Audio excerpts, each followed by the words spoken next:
और नीतीश जी आज भी सेंटर में है, उस पार्टी के न्यूक्लियस में है, इसलिए इर्द गिर्द सारे लोग इकट्ठा है, तो उनको उसी बीच से किसी न किसी को लाना पड़ेगा। May be Nishant, may be another person, कोई हो सकता है, और कोई तो लेकिन नहीं रहा है। अब वो तो उनका विषय है कि कैसे करेंगे, सिलेक्ट करेंगे, क्या करेंगे, उनका विषय है। लेकिन एक निशांत का नाम है जो हमने भी कहा कि लाना चाहिए। बाकी हम यह नहीं करेंगे उसी को लाइए, जिसको भी लाना हो, लेकिन वो लाएं, नहीं लाएंगे समय पर तो इसका नुकसान बहुत ही जनता दल यूनाइटेड को होगा, बहुत ज्यादा। लगता है कि पार्टी को हाईजैक कर लिया जाएगा? नहीं, हाईजैक कर लिया जाएगा नहीं। देखिए, जो फॉलोअर है, हमने कहा कि अट्रैक्शन का केंद्र तो नीतीश जी है ना, तो नीतीश जी आखिर 5 साल और मुख्यमंत्री रहेंगे, कोई 25 साल थोड़े रहेंगे, तो जब तक सीएम है तब तक एक अट्रैक्शन है। और उसके बाद अगर नहीं किसी को बनाकर रखेंगे अपने सब्स्टिट्यूट के रूप में, तो अट्रैक्शन खत्म, तो फॉलोअर, लोग, जनता वही ढीला पड़ने लगेंगे लोग। तो हाईजैक करने की बात हम नहीं कर रहे हैं, लेकिन स्वतः कुछ इस तरह की प्रक्रिया होगी जिसमें जेडीयू का नुकसान होगा। तो 2004 में जैसे आपको विपक्ष का नेता बनाया, उन्होंने यही सोच के बनाया कि लव कुश फॉर्मूला इंटैक्ट रहेगा और जो यादव वोट बैंक है उसके विपक्ष में एक मजबूत 9% का वोट बैंक रहेगा। आप लोगों ने राजनीतिक यात्रा शुरू की साथ में और वो फॉर्मूला चलता रहा लगातार। अब वो फॉर्मूला जो है, क्योंकि नीतीश जी के इर्द गिर्द अब कोई वैसा व्यक्ति दिखाई नहीं दे रहा है। बगल में ललन सिंह जी हैं, अशोक चौधरी जी हैं, विजय चौधरी जी हैं, संजय झा जी हैं, ये चारों उस समीकरण के नेता तो नहीं बन सकते। तो आपको क्या लगता है, मैं बड़ा हाइपोथेटिकल सवाल पूछ रहा हूं, क्या लगता है कि उपेंद्र कुशवाहा या निशांत दोनों मिलकर एक बार फिर उस गठजोड़ को या समीकरण को आगे बढ़ा सकते हैं? नहीं, तो बहुत ही काल्पनिक सवाल है, बहुत ही काल्पनिक सवाल है, इसलिए इसका देखिए, जो कुछ भी सोचना है नीतीश जी को सोचना है, अब बाकी किसी को नहीं। तो नीतीश जी को सोचना है, उनको सोचने दीजिए ना, क्यों अलग से राय हम लोग देने जाए, उनको सोचने दीजिए। जरूर जेडीयू के लिए बेहतर सोचेंगे, इतनी हम उनसे उम्मीद करते हैं। बस। आपकी हाल फिलहाल में कुछ बात हुई है, राजनीतिक बात इस तरह की? नहीं, मुलाकात होते रहती है, बात होती रहती है, तो मुख्य रूप से राजनीतिक बात इस तरह की नहीं। अभी तो चुनाव है सामने, बस सीधे चुनाव है, बिहार असेंबली इलेक्शन, तो इसके संदर्भ में बातचीत हुई है हाल के दिनों में। तो आपको क्या लगता है कि अगर फैसला में देरी करेंगे तो ये जो नॉन यादव ओबीसी या ईबीसी का फॉलोइंग है, उस वोट का बिखराव हो जाएगा? अभी तो नहीं, लेकिन बाद में चलकर ऐसी स्थिति बन सकती है, बाद में चलकर ऐसी स्थिति बन सकती है। इसलिए हम बार बार नीतीश जी से आग्रह कर रहे हैं, इसके पीछे भी कारण नहीं है। सोच लेंगे नीतीश जी ठीक से समय पर तो रह जाएगा, नहीं सोचेंगे तो फिर लोग क्या करेंगे? निश्चित रूप से ऐसी स्थिति। तो इसकी पहल आप क्यों नहीं करते हैं उपेंद्र जी?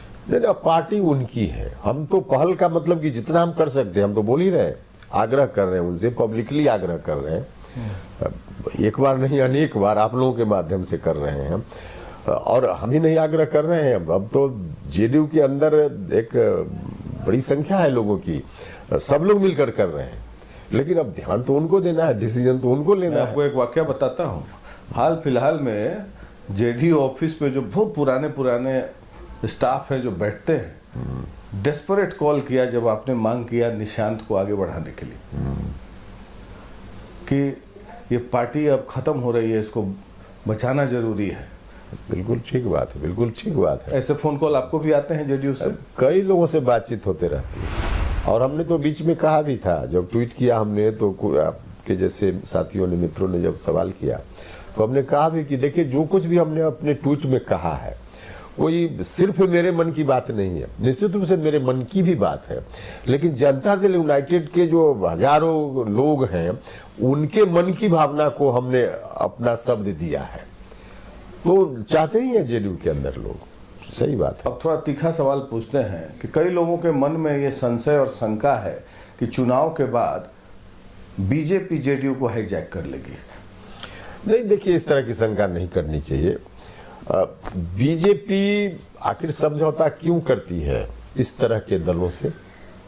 समझौता करती है कि सभी दल का अपना अपना फॉलोइंग है, और उसमें कोई एक दल चाहे कि बाकी को समाप्त करके सबको हम समेट लें, तो ये संभव नहीं हो पाएगा।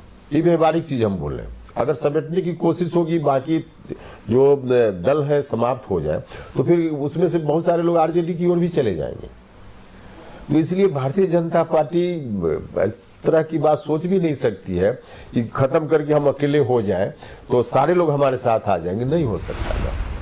अब जेडीयू नीतीश बीजेपी से नाता तोड़ ले, तो बीजेपी के जो समर्थक हैं वो नीतीश जी के साथ खोल थोड़े आ जाएंगे, नहीं आएंगे ना लोग।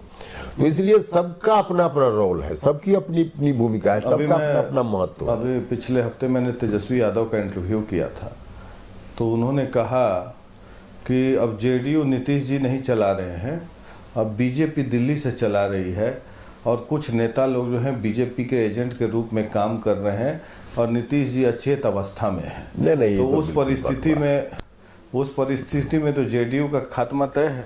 नहीं, चुनाव यह के बाद कहना कि नीतीश जी अचेत अवस्था में है बिल्कुल गलत है। अभी भी नीतीश जी 16 घंटा 18 घंटा काम करते हैं। हर दिन कहीं न कहीं इस जिला में उस जिला में शिलान्यास, उद्घाटन इत्यादि कार्यक्रमों में व्यस्त होते हैं।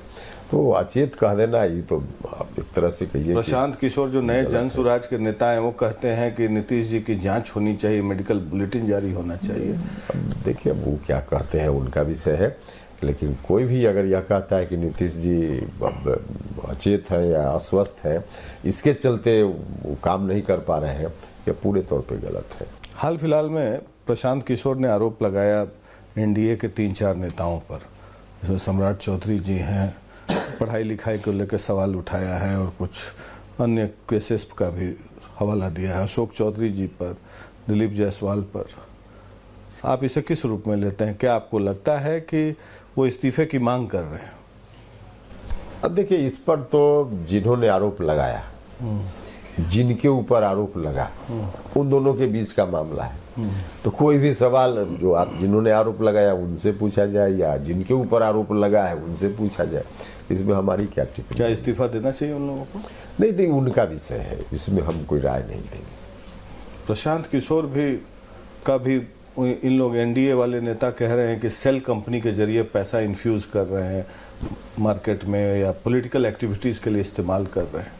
क्या आपको कुछ शंका है इस तरह की? नहीं, देखिए, हम कैसे किसी के बारे में सर्टिफिकेट दे दें कि कोई व्यक्ति है, कोई भी व्यक्ति हो, पॉलिटिकल एरिया का या बाहर का, इस सेक्टर का उस सेक्टर का, जिसके बारे में हम कुछ जानते नहीं हैं, तो हम सर्टिफिकेट कैसे दे दें कि वह व्यक्ति किस तरह से पैसा ला रहा है, कहाँ से ला रहा है? हम सर्टिफिकेट नहीं दे सकते, किसी को नहीं दे सकते। बहुत दिन बाद ये इनफैक्ट पिछले लोकसभा और इस विधानसभा चुनाव में देखा जाएगा कि लालू यादव, रामविलास पासवान, सुशील मोदी और नीतीश जी की भी स्वास्थ्य ठीक नहीं है। इस तरह के प्लेयर्स जो हैं, जो राजनीतिक शिखर पर पहुंचे, ये विधानसभा चुनाव में बहुत एक्टिव नहीं दिखेंगे।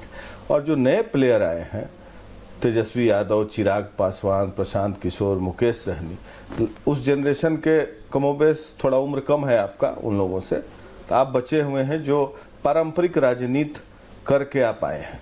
तो नए पौधे को आप लोग किस रूप में देखते हैं?